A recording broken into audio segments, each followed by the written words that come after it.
Hi, folks. You're with Tacitus today. Tacitus today, your pushback channel, and thank you for joining this audio radio live stream. I've got a few messages, people asking me about why don't you have graphics? And again, this is an audio radio live stream, so listen to this as you would say a radio broadcast, or if you've got your headphones on while you're driving or something like that. So it's not meant to be a visual experience, but just simply an audio file. And if you look at it that way and treat it that way, then perhaps you'll enjoy it and get a bit more out of it. In this essay, I want to talk about the firing of straight white guys. They're, I think, the only people you're allowed to fire these days. Anyone else you fire, and you're going to get dragged through human rights courts and industrial courts and petty session courts, where you're going to get very, very sympathetic judges and registrars and junior magistrates are going to hear the case. If you go to any sort of arbitration type process, they will inevitably favour the proverbial black lesbian, no matter what the circumstances. If they are, even then, I've seen and heard this frequently. Even if you prove that they're outrageously inept, then the argument is, well, you hired them; it's therefore your fault that you hired them. And you hired them, you didn't give them enough training, that's your fault, this is the employer. And you didn't give them enough warning, or you didn't give them enough counselling. So no matter which way you even if the tribunal or the court or the whatever, the human rights commissions and this, even if they accept that the employee was outrageously inept, it's still the employer's fault for not doing enough to mitigate that. So no matter how you look at it, it's if you don't hire them, you're a racist. If you do hire them, then fire them for ineptitude, then you're also a racist. So effectively, it's off limits to fire them, and you've got to, or you have to pay them out. Case of how much money do we have to? We know you don't like coming here every day. How much money do we have to give you to go away and not cause us trouble?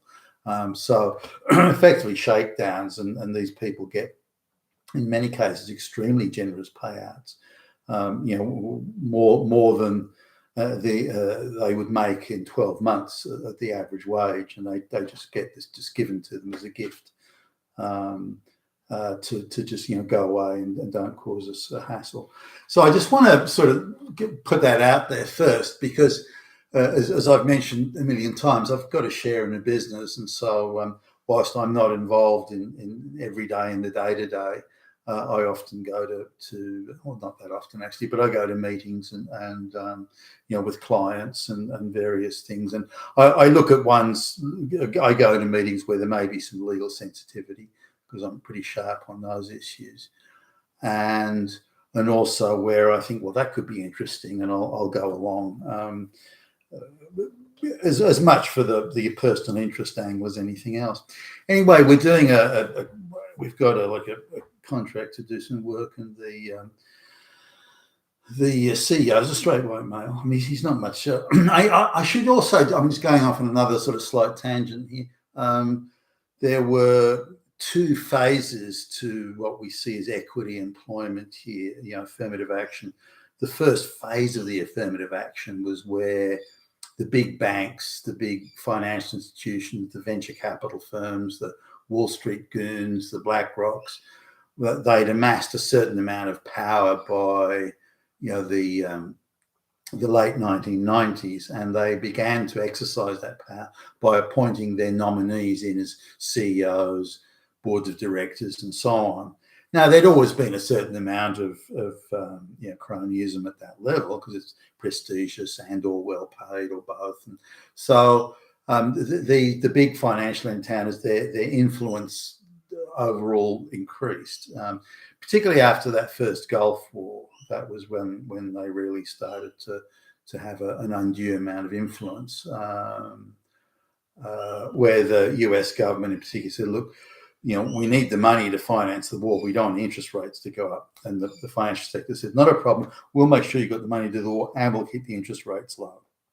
So that, and we'll make sure the stock market booms. Yeah, so they showed their influence there, and the government, the US government in this case, and other Western governments sort of following suit shortly thereafter, allowed them to do this because it suited if you like, the globalist agenda. Getting rid of Iraq was one of the top top things on the globalist agenda at the time. And so anyway, so the first phase of the equity thing was when the big banks appointed their flunky nominees in, and I noticed this at the time, that suddenly straight white males, most of them, but suddenly there were this rash of utterly unqualified, completely incompetent people were being put in as CEOs and EVP, executive vice presidents on the board, and so on. And some of them were just nothing more than socialites, wealthy socialites who were just sort of put there. It was the equivalent of a boys thing of playing doll's house. It was that equivalent. That's what these people they behaved this way. And I just thought I wouldn't have employed these people in these roles. And I was quite shocked by it. It came on quite suddenly. All these flunky nominees and some crazy ones. I mean, one guy he'd been a human resources administrative officer in the public service, mid-range, not a senior guy at all, and he was appointed CEO of a computer software company that was funded by a venture capital firm that was controlled in turn by a BlackRock front company and so on. And he was the only thing he knew how to do was count how many heads and what the payroll was. I mean, he was just he was a fucking flunky, and they put him there. But he was being paid proper CEO wages for like in those days over $500,000 a year salary plus bonuses. And this is for a guy who's a human resource officer and not a particularly bright one at that.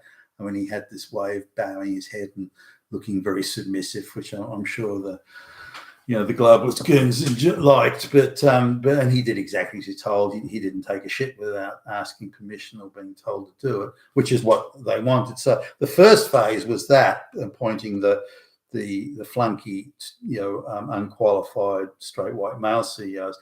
The next phase was then to employ the black lesbians and so on. So it went in 2 stages, and we need to sort of understand that and keep that in mind. But anyway, we're doing coming back now to the story here. We were doing a contract, and one of the key guys, is so often the case, who really knows what he's doing and is quite impressive and doing a good job, someone we can rely on to deal with. We come back for the next meeting and he's gone. Where's Billy Bob? Oh yeah, look, Billy Bob just. He just wasn't really sort of fitting in, I guess. So we had to let him go. Oh, okay. Well, gee, he seemed pretty good from what we were, And I'll bait them a little bit on this. I'm talking like the CEO. He was a straight white male, by the way. and baiting, so I'm baiting. He was pretty good, which he was. I mean, he was certainly good for us. We could really get things done with a guy like that. No, he did a good job. No, he was pretty good. No, I got no complaints. Just I don't know. It just having him around just didn't kind of feel right. So this is now the standard for getting rid of highly qualified, well credentialed straight white men. You can't use that same argument with the proverbial black lesbian. With white guys, you can do it. But here's the playbook, and this happens not every time, but pretty much every time.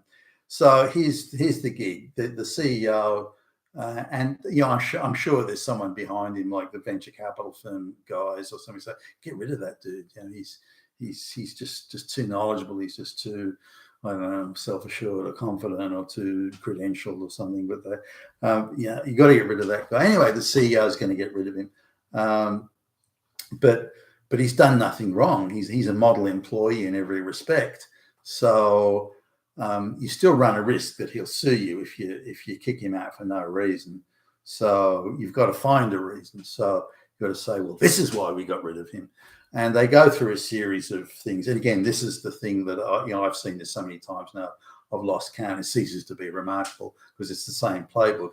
So the first thing they do is they'll have a look at the guy's internet search and internet online history at the company. They'll go through that because apparently, so I'm told, I don't do it. Maybe everyone else does it except for me, but apparently people looking at online porn while at work, graphic porn, this is, people looking at online graphic porn while at work is widespread. I can kind of attest to that, maybe to some extent. We had a project where we had to examine the search history of people because the internet kept crashing, and the business wanted to know why did it keep crashing, and we noticed how many people were looking at online porn, and so which took us, but not everybody there, but it took us by surprise, particularly the senior management. And I particularly was surprised by that. One of my colleagues was, oh no, that's how everything is these days. It is. So maybe my strict upbringings kept me away from those temptations. But anyway, this so they go through the guy's online search history, confident they'll find that he visited at least one porn website, and they go, that's the reason. But he hadn't visited any. So this is the CEO telling me this when he thinks it's kind of funny. We had to make something up. And he's telling me about the effort they went to get rid of this guy. And he's sort of telling me in a semi-humorous way. They've decided to get rid of him, but they're now trying to find a reason. And it's kind of irritating him whilst it's being, he's laughing at the amount of time and resources they were putting in to getting rid of this guy. Who'd done nothing wrong, by the way. He was a model fucking employee. But so anyway, they do the search. Then they do the expense account. Now, he hasn't been there that long, so and hasn't apparently, extensively used the expense account, or not based on what this dude was telling me. So that they were sort of uncertain whether that, but everybody fiddles their expense account is the view. So even if it's they got a cup of coffee and they don't have a receipt, and so they go through that. Nothing wrong with the expense account. Yeah. So then they started, which again, this is absolutely copybook. I've heard this so many times and seen it up front myself. Then they go and interview or talk to all the women that this guy interacted with. Surely he's made a crude joke. Surely he's made a sexual innuendo. Surely he's said something inappropriate. Surely he's grabbed the girl's ass or asked for intimate relations. Surely he's done some. Everybody does that. Every man in the workplace does that. So this should be easy to nail him, even if they can find a woman who just doesn't like the guy and she's prepared to say, "Yep, he said something. That's it. We're getting rid of it for that." But no, interestingly, no woman, which irritated this guy no end. No woman would say that he did anything, which must really mean he didn't. So he's a super well-behaved, squeaky clean guy, like so many of them. Once you're that well-behaved, that competent, and that squeaky clean, they're almost got to get rid of you. Once they see that sort of squeaky cleanness, it seems as if it pulls an invisible trigger in somewhere. And they've just got to get rid of the guy. Just seems odd to me. I don't know. I can't quite got my head around. It's not how it used to be or how I recall it. Surely among a den of thieves, they might want to get rid of the honest guy, but not outside of that. I wouldn't have thought. Anyway, they couldn't find any woman to do. They even invited some women to say, look, we'll look after you if you'll say something. And they still couldn't. And that particularly irritated this CEO guy. So I interrupted him sort of during this. I said, look, if you want to get rid of the guy, why don't you just sort of sit him down and say, look, we don't want you around anymore. How much do we have to pay you to just get rid of you? You could probably pay him, a couple of months' pay or something like that, and he'd go. He'd just go quietly if he knows that you don't want him around and there's a loss of confidence on both sides. Then any professional is going to go, there's no point in me hanging around here. I might as well go somewhere where I'm appreciated or needed or wanted, and so the guy will go. And this is an interesting comeback here. The CEO says, no, we can't do that, because if we admit to that, then he can sue us for that. So we have to create the pretense that he's done something wrong, and that's why we acted. Because if we just say, look, we want you to go, then we could be accused of something. How do we know he's not 1/8 black or that his his great grandmother isn't a black lesbian. How do we know? Well, we don't know how it's going. So we lose control of the agenda at this point. So by sitting down and talking to him as an adult, and doing that exposes us to the possibility of litigation and big payouts, and so we don't want that. We've got to go after him based on a fabricated accusation. That's better than sitting down with him and trying to discuss it and sort it out. And I thought, you've got to be fucking kidding me. I mean, that's how fucking useless you people are. I didn't say anything. It's not my position to judge, so I didn't. But that's where it's at. Now, I'm not seeing this, once every million years or something. I'm seeing this. I mean, given the amount of places I go to and the CEOs I'm talking to, this is a frequent occurrence. It's happening in probably every workplace, that they hire a senior, well-credentialed, well-qualified, well-experienced white guy, does a fantastic job, and no one's complaining about the work of the job. It's not like he's not getting on with people or grabbing female employees' asses, rolling over drunk. It's not like there's any wrongdoing of any description.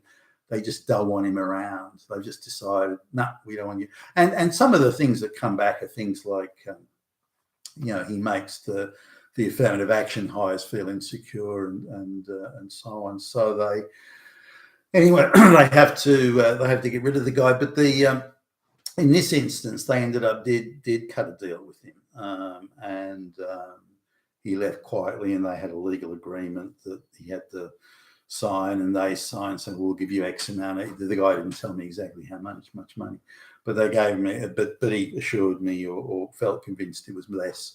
They paid him less money than if they had to. But he also pointed out, somewhat triumphantly, that they were actually paying. If they got rid of a black person or the black person left accusing of racism, that the white guy, the senior white guy, was paid less than the receptionist, the black lesbian receptionist. So when the black lesbian receptionist accused them of racism, shook them down for the money, she got more than the straight white guy executive did. And he seemed to think that was somehow this CEO, this white guy, who himself, by the way, is I wouldn't give him a job as a CEO or a senior. He's just too much of a flunky and a stooge in my view. But he was quite triumphant that the white guy got less money than he did. Now this is backing into, they replaced this white guy, and again I'm sitting down talking to the CEO, and he's surprised about how the amount of people applying for well-paying jobs. So this is paying, I don't know, 5 or 6 times the average wage, something like that. This gig that he's so the white guy they got rid of, they're replacing him. So he's saying that they were getting between 250 and 300 applications for this level of job, whereas before they'd have got 20 applications, and half of those would have been just dreamers.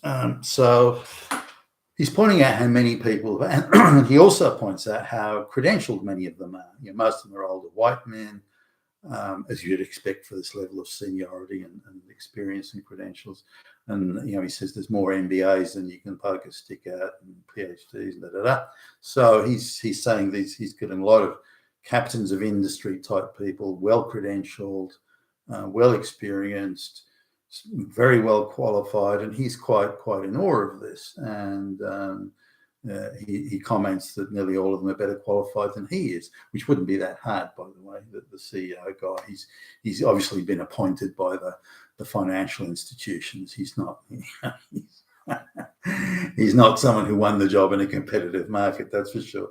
So anyway, we get to meet the replacement. The replacement's a woman in her early 30s, and from word one, it's obvious she's not qualified. She's not even a quarter of what the straight white guy they got rid of is. So now, to me, I don't particularly care one way or another, but to me, it's or to us in the business, it means our job is now much harder, because we're having to work through someone who hasn't got a clue. They're not qualified. They don't know what they're doing. They're insecure. They're going to overreact. There's chips on shoulder. There's no way this woman is. She's brown. I don't know. Middle Eastern, perhaps Pakistani, something like that. But has been here long enough where there's not much of an accent, but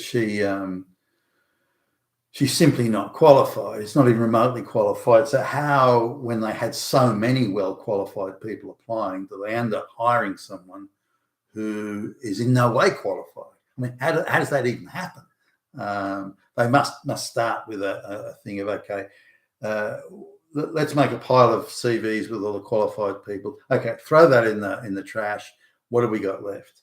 We've got people that are half qualified. Nah, in the trash. What have we got left? Yeah, they must do something like that, because this person must have been easily one of the handful of the least qualified applicants. So anyway, they employed her. So we have to work through someone like that. So we have to carry a lot of the slack that's made from someone who doesn't know what they're doing. We also have to face the consequences of poor organizational structure that this person will implement. Now, people that are unqualified like this do tend to, and this woman's no exception, they want to hang on to the decisions tightly. They don't want to let them go, because as they see it, it's a matter of prestige and this sort of thing, rather than getting the job done. These people don't see the world through getting the job done. They see it through the world through prestige and status. Just very third world. That not that you don't find white people haven't thought that way, but the proportion of brown and black people who think that way is just off the charts. Where white people will,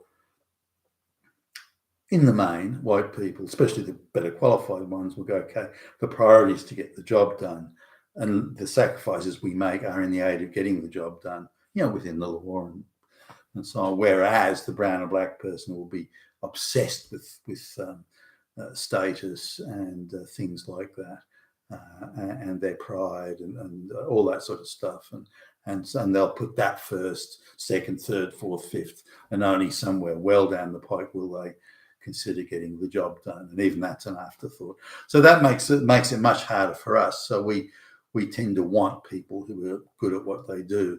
We find as soon as you move away from straight white males, it's like falling off a cliff. You have this much lower, and any affirmative action hire, any equity hire, any quota hire is going to be much less qualified than a merit hire. I mean, it's a statement of the obvious there, I guess. But wherever we don't see merit, we see much more work for us. Now, it sort of adds to or reduces productivity and takes us a lot longer to get things done. And I'm sort of onto this now, and I write the contracts so I can come back and ask for more money in the inevitable sort of slowdown of the procedures, getting things done. It just takes longer to get it done through. And there are petty little things that these people do. For example, we're in one contract where the brown woman, the affirmative action hire, decides that we're not showing her enough respect, and so she deliberately sabotages the project. Double books meeting rooms. We sit down with the senior technical guys, and she double books them for other meetings.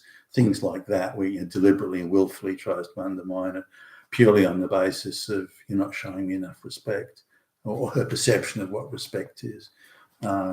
Respect my authority, respect me as a god. I come from a third world country. You better respect me double or else. So these sorts of things. But this firing straight white guys is insane, and it's a real problem. You've been with Tacitus today, your pushback channel. Thank you for listening.